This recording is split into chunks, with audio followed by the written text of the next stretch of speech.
Ready? Start. The President's address makes mention of the Code of Discipline and the happy industrial relations which are developing in the country. Stop. This Code of Discipline is a very good thing. Stop. But I am sorry to say that the success claimed for it has not come as yet. Stop. The employers in the country have not accepted this code of discipline in its spirit. Stop. They have not accepted it voluntarily. Stop.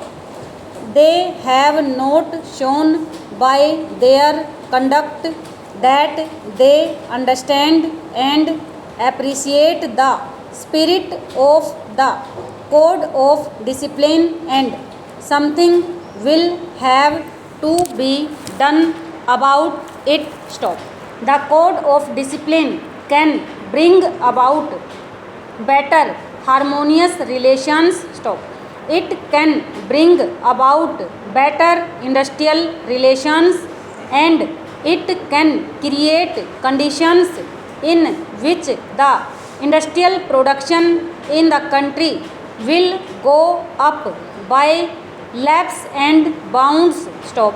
Industrialists in the private sector and some of the bureaucrats in the public sector do not accept this code of discipline, and unless the Ministry of Labor does something drastic about it, unless the Ministry of Labor does something which would make the non-observance of this code on the part of the employers a penal offense, I am afraid the spirit of the code would be defeated. Stop. Over.